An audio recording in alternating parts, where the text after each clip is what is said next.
नमस्ते साथियों, मैं हूं राकेश और स्वागत है आप सभी का हमारे YouTube चैनल एजुकेशन फायर पे। सीटेट से रिलेटेड प्रैक्टिस सेट के ऊपर डिस्कशन कर रहे हैं। कल के सेशन में प्रैक्टिस सेट नंबर 29 के ऊपर हमने डिस्कशन किया था। आज के इस सेशन में प्रैक्टिस सेट नंबर 30 के ऊपर डिस्कशन करेंगे। सभी क्वेश्चन इंपॉर्टेंट व सिलेक्टेड है। जैसे कि मैं आपको बताता हूं कि जब भी आप पढ़ने के लिए बैठो, आप अपने साथ एक कॉपी और एक पेन लेकर के बैठिए। क्या होगा, जो भी क्वेश्चन आपसे गलत होगा उन क्वेश्चंस को आप अपने कॉपी में लिखिए और बाद में याद करिए। इससे ये होगा कि जो भी एग्जाम में आने वाले क्वेश्चन है वो आपसे गलत नहीं होंगे। ठीक है, चलिए इन बातों को ध्यान में रखिएगा। करते हैं आज के इस सेशन को शुरू। प्रैक्टिस सेट नंबर 30 को करते हैं। पहला क्वेश्चन है, बंगाल में मुस्लिम पुनर्जागरण का पिता किसे कहा जाता है?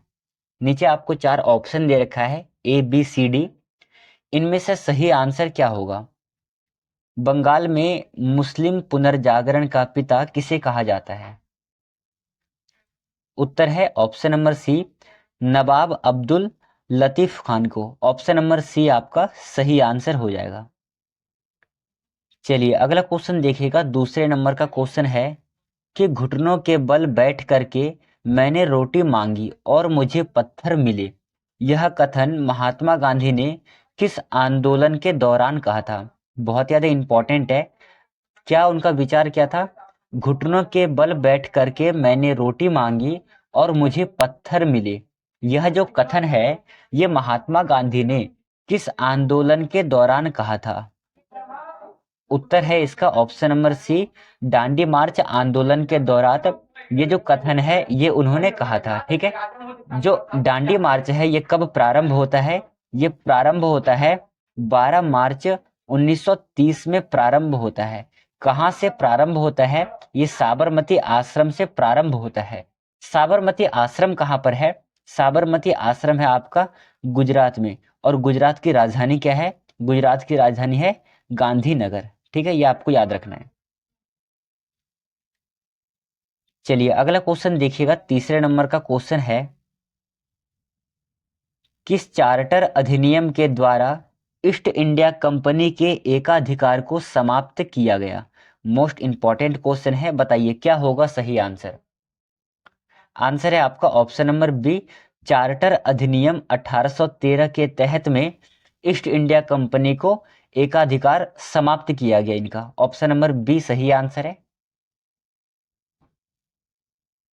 चलिए अगला क्वेश्चन है, 1907 में कांग्रेस का विभाजन गर्म दल और नरम दल में किस अधिवेशन में हुआ? ए बी सी डी में से सही उत्तर क्या हो जाएगा? आंसर है ऑप्शन नंबर ए, सूरत अधिवेशन में। ऑप्शन नंबर ए यहां पर सही आंसर है। नेक्स्ट क्वेश्चन है कि एओ ह्यूम की जीवनी किसके द्वारा लिखी गई थी? 4 ऑप्शन है, A B C D, W बिडरवर्न, लॉर्ड डर्फिन, जे चार्ल्स, उपरोक्त में से कोई नहीं। बताइएगा एओ ह्यूम की जीवनी किसके द्वारा लिखी गई थी?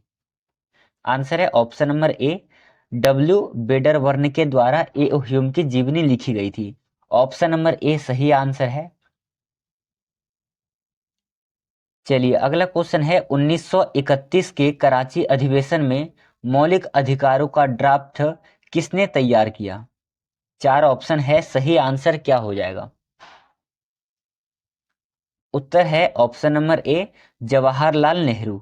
ठीक है, कराची अधिवेशन जो कि 1931 में हुआ था, इसमें मौलिक अधिकारों का जो ड्राफ्ट है जवाहरलाल नेहरू ने तैयार किया था। ठीक है, इस बैठक की अध्यक्षता किसने की थी? उनका नाम था सरदार वल्लभ भाई पटेल। ठीक है, क्या नाम था? सरदार वल्लभ भाई पटेल। ठीक है, ये नाम आपको नोट डाउन कर लेना है। चलिए अगला क्वेश्चन करिएगा। 7वें नंबर का क्वेश्चन है, कांग्रेस की अध्यक्षता करने वाली पहली भारतीय महिला कौन थी? सरोजिनी नायडू, एनी बेसेंट, नेली सेनगुप्ता और इंदिरा गांधी। आंसर है ऑप्शन नंबर ए, कांग्रेस की अध्यक्षता करने वाली पहली महिला सरोजिनी नायडू थी। ठीक है, इन्होंने 1925 कानपुर अधिवेशन में कांग्रेस की अध्यक्ष बनी थी। ठीक है, कहाँ पर बनी थी ये कानपुर में बनी थी। कानपुर का कब हुआ था अधिवेशन? ये हुआ था 1925 में, वहां पर अध्यक्ष बनी थी। ऑप्शन नंबर ए सही आंसर है। अगला क्वेश्चन है, बंगाल का अंतिम स्वतंत्र नवाब किसे माना जाता है? आंसर है ऑप्शन नंबर ए सिराजुद्दौला को। ठीक है, आप सभी को पता है स्वतंत्र नवाब हम क्यों कहते हैं, क्योंकि आपको पता है कि जब प्लासी की लड़ाई हुई थी 1757 में, किस किस के बीच में हुई थी? ये हुई थी Sirajuddaula versus East India Company. ठीक है, ईस्ट इंडिया कंपनी के बीच में ये युद्ध होता है, जिनमें सिराजुद्दौला मारे जाते हैं। पर किसके वजह से मारे जाते हैं? मीर जाफर के वजह से मारे जाते हैं। Mir Jafar East India Company के साथ जाकर के हाथ मिला लेता है, जिसके वजह से सिराजुद्दौला जो कि बंगाल के शासक थे, इनकी सेना कमजोर हो जाती है और इनको मार दिया जाता है। तो ये अंतिम स्वतंत्र नवाब थे बंगाल के। ऑप्शन नंबर ए सही आंसर है। नेक्स्ट क्वेश्चन है, निम्नलिखित में से किस स्थान पर भारत में पहली बार यूरोपीय टाउनशिप का निर्माण किया गया था? सही उत्तर है कोच्चि। ऑप्शन नंबर ए सही आंसर है। अगला क्वेश्चन है, भारत में पुर्तगाली राजधानी को कोचीन से गोवा किसने स्थानांतरित किया? अल्बुकर्क, अल्मीडा, नीनो दा कुन्हा और हॉटमैन। ए बी सी डी चार ऑप्शन है, चारों ही ऑप्शन में से कौन सा ऑप्शन सही है? सही आंसर है ऑप्शन नंबर सी नीनो दा कुन्हा। ठीक है, भारत में पुर्तगाली राजधानी को कोची से गोवा किसने ट्रांसफर किया था? नीनो दा कुन्हा ने। ऑप्शन नंबर सी सही आंसर है। अगला है, बंगाल में निम्नलिखित में से कौन सा कारखाना पुर्तगालियों द्वारा स्थापित किया गया था? ए बी सी डी सही आंसर क्या होगा? आंसर है हुगली। ऑप्शन नंबर सी सही आंसर है। चलिए 12वें नंबर के क्वेश्चंस को सॉल्व करिएगा। बंगाल में पिपली निम्नलिखित में से किसके लिए प्रसिद्ध है? आंसर है ऑप्शन नंबर ए। ये जो पिपली है, ये पहला डच कारखाना था। ठीक है, डचों ने 1605 में, ठीक है, 1605 में क्या किया था? मसूलीपट्टन में पहला कारखाना स्थापित किया था। ठीक है, कहाँ पर? आंध्र प्रदेश के मसूलीपट्टन में। फिर जाकर के इन्होंने 1930 में पिपली को खोला। ठीक है, सबसे पहला कहाँ पर किया था इन्होंने फैक्ट्री प्रारंभ? सबसे पहले 605 ईस्वी में आंध्र प्रदेश के मसूलीपट्टन में पहला कारखाना स्थापित किया था। उसके बाद जो है ये पिपली वाला कहाँ पर स्थापित किया था? 1930 में। कहाँ पर? बंगाल में। ऑप्शन नंबर ए सही आंसर है। अगला क्वेश्चन है, भारत में ईस्ट इंडिया कंपनी के किस अंग्रेज गवर्नर को औरंगजेब ने निष्कासित कर दिया था? राइट आंसर है option number B sir John Childs को। ठीक है, ऑप्शन नंबर बी सही उत्तर है। अगला क्वेश्चन है, 1773 के रेगुलेटिंग एक्ट के अनुसार कोर्ट ऑफ डायरेक्टर्स की निश्चित संख्या क्या थी? एक्यूरेट संख्या क्या थी? सही उत्तर है ऑप्शन नंबर डी, संख्या थी 24। ऑप्शन नंबर डी सही आंसर है। चलिएगा अगला क्वेश्चन है, भारत में पहली ब्रिटिश प्रेसिडेंसी किस स्थान पर स्थापित की गई?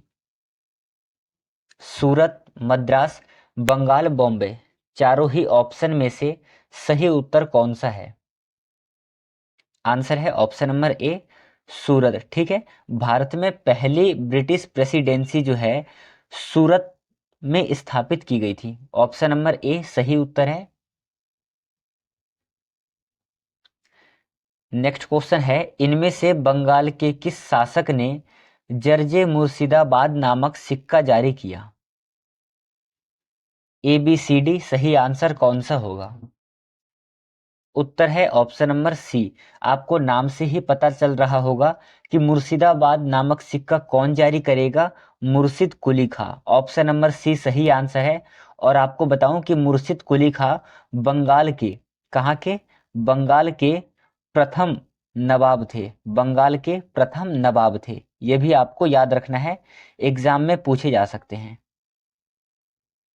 चलिए अगला क्वेश्चन है, 70वें नंबर का क्वेश्चन है कि ललिता महल का निर्माण विशेष तौर पर ब्रिटिश वायसराय के लिए किस स्थान पर किया गया था?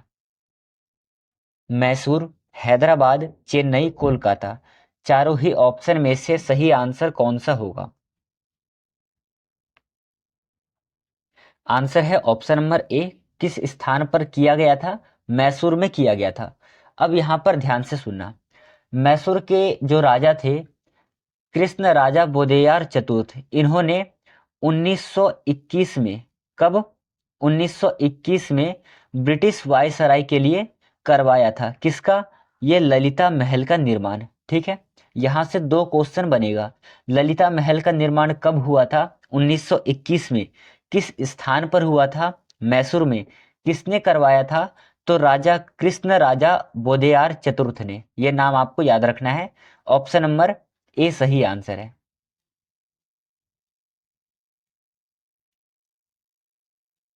अगला क्वेश्चन है, निम्नलिखित में से सबसे पुराना रक्षा बल कौन सा है? सीमा सुरक्षा बल, केंद्रीय रिजर्व पुलिस बल, असम राइफल्स, राष्ट्रीय सुरक्षा गार्ड। चारों ही ऑप्शन में से सबसे पुराना रक्षा बल कौन सा है? आंसर है option number C, Assam Rifles सबसे पुराना रक्षा बल है। Option number C accurate answer है। चलिए अगला क्वेश्चन है, भारत के किस राज्य में यहूदियों की आरंभिक बस्तियां है? केरल, तमिलनाडु, पंजाब और हरियाणा। आंसर है इसका ऑप्शन नंबर ए, केरल। ठीक है, option number A right answer है। ये रहा आज का अगला और अंतिम क्वेश्चन है। यहां तक आप लोगों ने कुल कितने क्वेश्चंस को सही किया है आज के इस सेशन से, आपके कितने प्रश्न सही हुए हैं, इसका जवाब आप हमें कमेंट सेशन में लिख करके देंगे कि आज के इस सेशन से आपके कितने क्वेश्चन सही हुए हैं। चलिए क्वेश्चन करते हैं। गोकुल दास तेजपाल संस्कृत कॉलेज का संबंध इनमें से किससे है? ए है भारतीय राष्ट्रीय कांग्रेस की प्रथम बैठक, बी है भारतीय राष्ट्रीय कांग्रेस का दूसरा अधिवेशन, सी गांधी जी का पहला अनशन और डी गांधी जी का पहला आश्रम। बताइए क्या हो जाएगा सही आंसर? आंसर है ऑप्शन नंबर ए, भारतीय राष्ट्रीय कांग्रेस की प्रथम बैठक। ठीक है, गोकुल दास तेजपाल संस्कृत कॉलेज का संबंध भारतीय राष्ट्रीय कांग्रेस की प्रथम बैठक से है। अब यहां पर ध्यान से सुनना है, कांग्रेस की प्रथम बैठक ए ओ ह्यूम द्वारा गोकुल दास तेजपाल संस्कृत महाविद्यालय में 28 दिसंबर, डेट याद रखना, 28 दिसंबर 1885 को आयोजित की थी। ठीक है, और इसके जो पहले अध्यक्ष थे कौन थे? व्योमेश चंद्र बनर्जी। यहां पर आपका option number A right answer हो जाएगा। तो बताइएगा यहाँ तक जो 20 क्वेश्चन हुए हैं, इनमें से आज के सेशन से आपके कितने स्कोर हैं? आप हमें कमेंट बॉक्स में अपना स्कोर शेयर करेंगे। चलिए आज के इस सेशन को यहीं पे समाप्त करते हैं। बाकी बात कल के सेशन में हम प्रैक्टिस सेट नंबर 31 के ऊपर डिस्कशन करेंगे। प्रैक्टिस सेट नंबर 31 के ऊपर डिस्कशन करेंगे। मिलेंगे कल की क्लास में। बाकी बात धन्यवाद। जय हिंद साथियों।